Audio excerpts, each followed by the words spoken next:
આ તરફ સમાચાર રાજકોટથી મળી રહ્યા છે। 31st ને લઈને શહેર પોલીસ એક્શનમાં છે। ગેરકાયદે પ્રવૃત્તિઓ અટકાવવા એફએસએલની ટીમ સાથે એસઓજીનું ચેકિંગ। મોડી રાત સુધી અનેક વિસ્તારોમાં વાહનોનું ચેકિંગ કરાયું। નવા વર્ષની ઉજવણી પર પોલીસની રહેશે બાજ નજર। દારૂ, ડ્રગ્સ સહિતની ગેરકાયદે પ્રવૃત્તિ અટકાવવા પોલીસ એલર્ટ।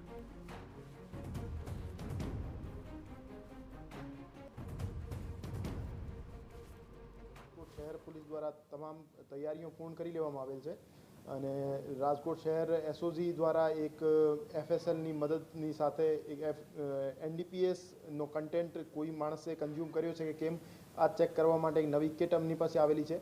એના મારફતે જે એનડીપીએસનો કન્ટેન્ટનો કન્ઝ્યુમર્સ છે એને ચેક કરવામાં આવશે અને આ સિવાય તમામને પોલીસ સ્ટેશન સ્તરે બ્રેથ એનાલાઇઝર આપી દેવામાં આવ્યા છે અને આના આધારે કોઈએ ડ્રિંક એન્ડ ડ્રાઈવ કરી રહ્યા હોય અથવા દારૂ પીને જાહેરમાં ફરી રહ્યા હોય તો એવા માણસોને ચેક કરવામાં આવશે અને એના વિરુદ્ધ પગલાં લેવામાં આવશે।